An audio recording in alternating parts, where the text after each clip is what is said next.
The barbecue blow. The smell of charcoal and privilege hung thick in my sister's backyard. Another summer barbecue at Amanda and Greg's McMansion, another performance of familial harmony. My son, Leo, sat beside me, methodically arranging his burger components before eating. At 15, with autism, he found solace in routine. To the polished guests, he was just the quiet, awkward nephew. To me, he was a genius who saw patterns in code the way others saw words on a page. The conversation, as always, orbited Amanda's three golden children, Chloe, Ethan, and Madison, and their latest triumphs at the exclusive Chadwick Academy. And Leo, Amanda's voice cut across the table, sweet as arsenic. How's everything? Still in those wonderful specialized programs? Leo nodded, eyes on his plate. They're fine. I'm building a machine learning model for my independent study. A model? Amanda trilled, exchanging a smirk with Greg. How ambitious. It's so important for children with different needs to have hobbies. Keeps the mind active. A cold wire tightened in my chest. It's not a hobby, Amanda. He's developing an algorithm that's attracted interest from a tech incubator. A tech incubator? She laughed, the sound like breaking crystal. Oh, Fiona, you always were the dreamer. We have to be realistic. Leo will always need a supportive environment. There's no shame in that. Some children just aren't built for the competitive world. The table fell silent. My mother busied herself with a salad spinner. Leo's hands went still. I saw the flicker in his eyes, the hurt he'd learned to hide from a world that constantly underestimated him. Realistic? My voice was dangerously calm. You mean like the realistic expectation that your children's $140,000 annual tuition is magically affordable on Greg's mid-level management salary? Amanda's smile froze. Excuse me? Chadwick Academy, country club dues, the Mercedes leases, the ski trips to Aspen. I took a slow sip of iced tea. You live a $500,000 a year lifestyle on a $200,000 income. The math is interesting, isn't it? Greg turned puce. That's none of your business. Oh, but it is, I said, standing, because for the last 5 years, I have been the anonymous Chadwick Foundation donor covering 75% of your children's tuition. I have been the direct deposit into your account every month for your household emergencies. I pay for the country club. The revelation dropped like a bomb. My mother gasped. Amanda's face drained of all color. You're lying, she whispered. Check your bank statements. The transfers come from S. Grant Holdings, my holding company. I looked at Leo. Come on, sweetheart, we're leaving.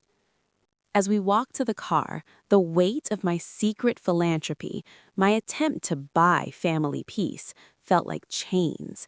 Leo was silent until we pulled away. You paid for their school? He asked quietly. I did. Because you felt sorry for them? No, I said, the truth finally clear. Because I felt responsible, and I was wrong. The financial fatwa. At home, I didn't rage. I executed. 9 p.m. Email to Chadwick Academy's headmaster and board chair.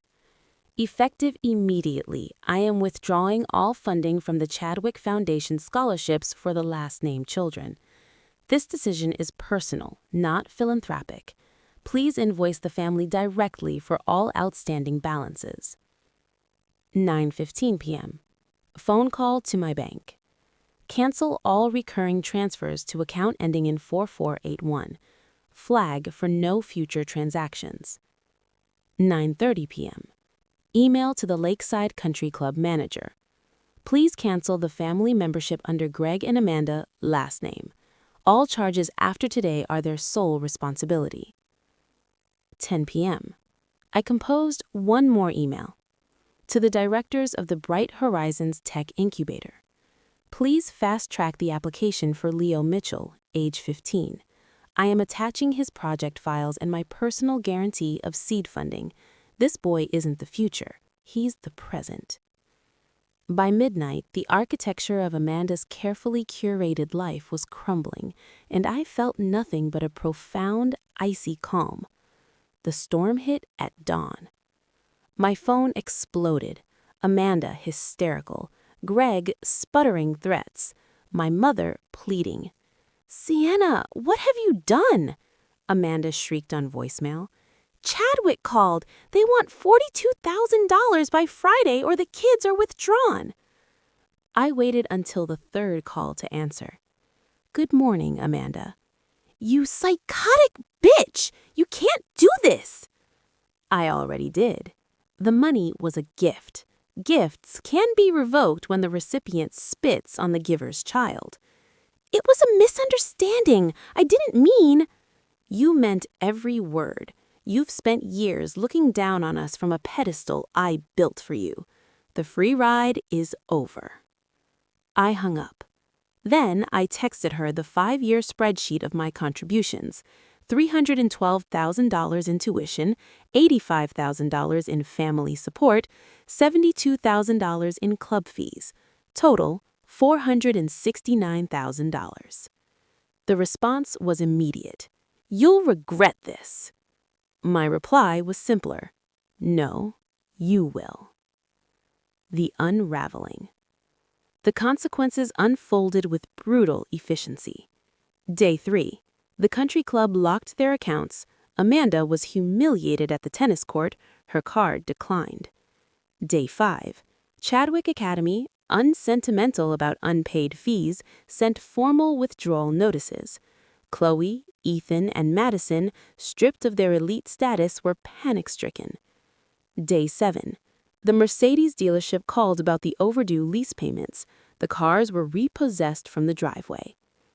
Amanda showed up at my door, a shell of her perfectly coiffed self. "Please," she begged, tears ruining her makeup. "The kids are devastated. They'll have to go to public school." Millions of brilliant children do, including mine. Leo's public school teacher is the one who submitted his project to the incubator. "You're destroying our lives over one comment." "No, I'm stopping the funding of my own humiliation. You confused my generosity for weakness. That was your mistake." My mother arrived as Amanda left, wringing her hands. "Sienna, this is too harsh. Family doesn't do this to family." Family doesn't monetize and mock their own kin. You watched her do it for years and said nothing. Your silence was your endorsement. The guilt trip didn't land. For the first time, I was free of it. The true victory came 2 weeks later. Leo received his formal acceptance to the Bright Horizons Incubator with a full mentorship and a $50,000 development grant. His algorithm, designed to help nonverbal autistic individuals communicate through pattern recognition, was hailed as groundbreaking. I shared the news on social media, a proud post about my son's achievement. The comments flooded in, among them from Amanda's friends. "Isn't this the boy Amanda said would never be independent? Looks pretty independent to me." Guess she was projecting. Her social currency was worthless. The new equilibrium.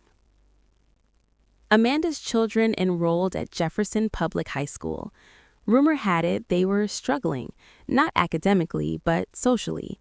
The hierarchy there wasn't based on parental wealth, and their Chadwick polish was seen as arrogance. Leo, however, was flourishing. The incubator gave him a cohort of like-minded peers. He was no longer the autistic kid. He was the prodigy. Amanda attempted a half-hearted apology, sent via text. I didn't respond. Forgiveness is a gift, not an obligation. Some bridges, once burned, reveal they were only ever traps. The final meeting was at a diner. Amanda looked tired, dressed in clothes from a mall, not a boutique. I get it now, she said, stirring cold coffee. You weren't just my sister. You were my benefactor, and I bit the hand that fed me because I was too proud to see it. It wasn't about pride, it was about cruelty. You needed to feel superior, and you used my son as the latter. She nodded, a real tear falling this time. The kids, they ask about Leo. They play some online game together. He helps them, he's kind to them, even after. Leo understands that your choices aren't their fault. He has more empathy in his little finger than you've demonstrated in a lifetime. She flinched.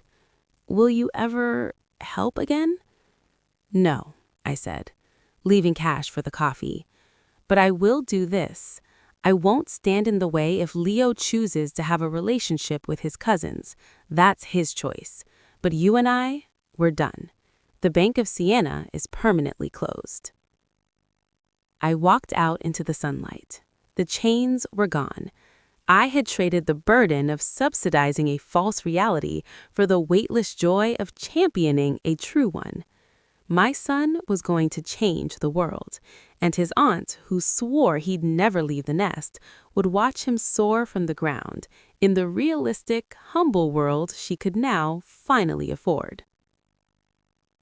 Never fund the hand that slaps you.